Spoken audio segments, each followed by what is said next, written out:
The Miete Ala Kautal Hore, a Fulani Socio-Cultural Association, is calling on the federal government to closely monitor the activities of Amnesty International in Nigeria for allegedly working to destabilize the country through inciting publications. Addressing a news conference in Abuja, the national president of the association, Mr. Abdullahi Bello Bodojo, claims that a substantial part of the report chronicling the crisis between herders and farmers, titled Harvest of Deaths, 3 years of bloody clashes between farmers and herders, is not only false but aimed at stoking more conflicts.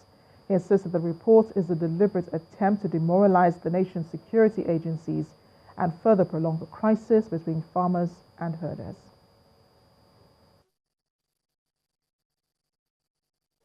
After a thorough review of the Amnesty International report on the conflicts between farmers and herders in Nigeria, we have found out that a substantial part of the report is not only false and unsubstantiated statements, but also written to satisfy their paymasters and further stoke the conflict.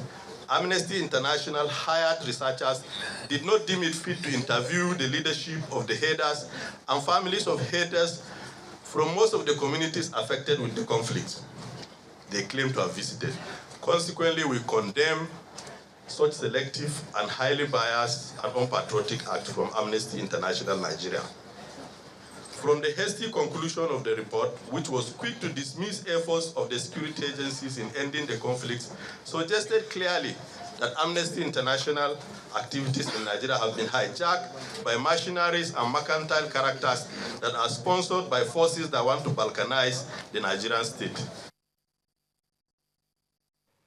The Federal High Court in Abuja has turned down a request by Senator Dino Melaye for police officers to vacate his residence and seize further attempts to arrest him. Senator Melaye had filed an ex parte application seeking an order of the court for the police to vacate his home located at number 11 Sanga Street in the Maitama area of Abuja. The senator representing Kogi State also asked the court to stop the police from what he described as acting in a manner threatening his life.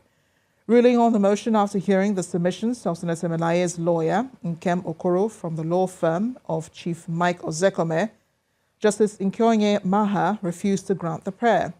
She, however, ruled that for accelerated hearing of the substantive suit, which she adjourned to January 14, 2019. The police have laid siege on Senator Melaye's residence for a 7th straight day, accusing him of involvement in the shooting of a police officer in Kogi State. We'll stay in Abuja for a bit as we turn to Linda Kigwe now for more on the news at 10. Hi, Linda. Hello, Amarachi. Now to electoral matters. The Independent National Electoral Commission, INEC, is set to meet with officials of the Academic Staff Union of Universities as it expresses concern over the union's prolonged industrial strike. According to the chairman of the commission, Professor Mahmoud Yakubu, the meeting is to help ensure the strike does not affect the elections negatively, as the union is a crucial part of the election process. The chairman also inaugurated 2 ad hoc committees, the Electoral Logistics Committee and the National Collation Center Committee, which he said would help to ensure a seamless preparation for the 2019 elections. I wish to reassure Nigerians that we are on course to deliver credible elections in 2019.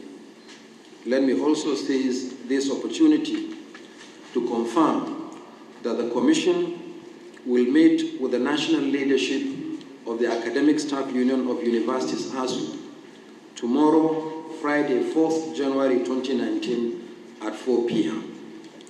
The purpose of the meeting is to discuss the ongoing strike by the union, but only in relation to our preparations for the elections. We are concerned that the bulk of critical election duty staff are drawn from our universities. We are determined to ensure that the processes are not affected by the union's industrial action.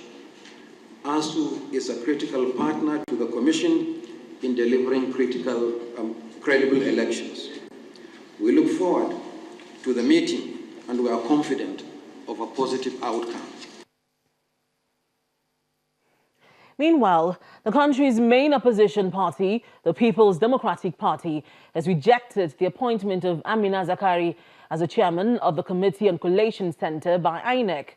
Reacting to the announcement of Mrs. Zakari's appointment by the chairman of INEC, Professor Mahmood Yakubu, at a news conference in Abuja, the spokesperson of the PDP Campaign Council, Mr. Kola Olobodinyo, describes the appointment as a ploy to rig next month's presidential elections in favor of incumbent President Buhari.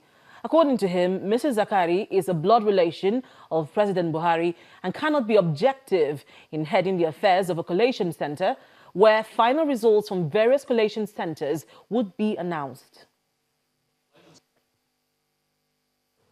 We have been informed that the chairman of INEC, Professor Mahmood Yakubu, apparently in furtherance of the plots to rig the presidential election, has appointed Mrs. Amina Zakari, a blood relation of the APC candidate, President Muhammadu Buhari, as the chairman of INEC's Advisory Committee and Collation Center Committee for the presidential election. By our own understanding, to be chairman of Advisory Committee and to also be at the apex of the Collation Center Committee has given Mrs. Amina Zakari the responsibility to announce whatever he wishes for President Buhari, whatever she wishes for President Buhari. The People's Democratic Party Presidential Campaign Organization outrightly, vehemently, and unequivocally reject in its entirety the appointment of Mrs. Amina Zakari, President Buhari's blood relation, as the head of collation in the same election in which President Buhari, as a candidate, has displayed a huge desperation to win at all costs. President Muhammadu Buhari has called on labor unions to allow his administration concentrate on fixing infrastructure in the country rather than distracting it. The president also calls on Nigerian students to continue to plead with the Academic Staff Union of Universities, ASUU, regarding the ongoing strike action by the lecturers. The president spoke when he played host to the Executive Committee of the National Association of Nigerian Students, NANS. President Buhari also received members of the Board of Trustees of the Nigeria Media Merit Award, as well as those of the Buhari Support Group Center. Correspondent Ibrahim Adra reports. The student leaders came from the national, zonal and state levels. During the meeting behind closed doors, they request that government intervene in the incessant strikes in the education sector, as well as involve more youth in governance. In his response, the president asked that labor unions allow his administration concentrate on fixing the country's infrastructure. A statement released by a special advisor on media and publicity says President Buhari assures labor leaders that he means well for Nigerians and indeed workers. The statement adds, quote, "I'm totally loyal to this country. Whatever I do is in the interest of the ordinary people, especially those who do not have the benefit of being educated, but are just trusting whoever is leading them," end of quote. Meanwhile, members of the Board of Trustees of the Nigeria Media Merit Award also met with the president. They decorated their host as Grand Patron.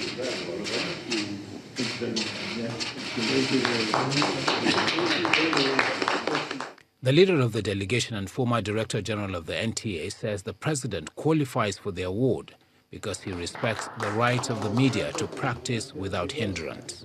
The president is delighted by the honor, promising not to disappoint. Very much appreciate for this timely honor you invested on me. Timely in the sense that I need all the support you can give me this year.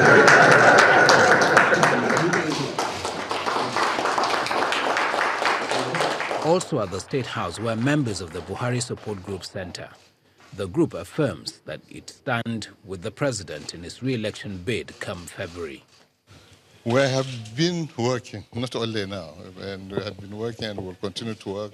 And we told him that we will will pledge to work and continue to work until he is declared the president after the election. The Director General said the group had sensitized Nigerians on the need to get the voter's card and vote for the right candidate during elections. From the presidential villa, Ibrahim Adra, Channels Television News. President Muhammadu Buhari has reaffirmed that the change he promised Nigerians in 2015 remains unshaken until the country's return to its rightful place in the Committee of Nations. The president renewed this promise when he inaugurated the Women and Youth Presidential Campaign Team at State House, Abuja. Our correspondent, Gloria Mizuke, reports. Scores of women and youths gather at the banquet hall of the State House, where President Muhammadu Buhari will be inaugurating a presidential campaign. It's another moment to convince Nigerians to remain resolute in their choice for the president. As we go from unit to unit, from ward to ward, from state to state, from local government to local government, as we go forth, tell them that this president has done so much with so little. That's our message to them. It could have been worse. If they tell you about hunger, tell them the hunger could have been worse, if not that he saved the country from imminent collapse. The president restates his unwavering desire to continue in spite of challenges. I am happy to tell you that you have made numerous landmark achievements, and the change remains unshaken and continues until we return Nigeria on track to assume its rightful place among the Committee of Nations. In carrying out this assignment, I expect from members of this team the same loyalty and support which you exhibited in 2015. Let us remind Nigerians about our plans. To all Nigerians, I appreciate your love and support. I hope you will renew the mandate you overwhelmingly gave us in 2015. Please do not be distracted. Our country is on course. The Women and Youth's Presidential Campaign Team, which is separate from the Presidential Campaign Council, has the First Lady, Mrs. Aisha Buhari, as chairperson.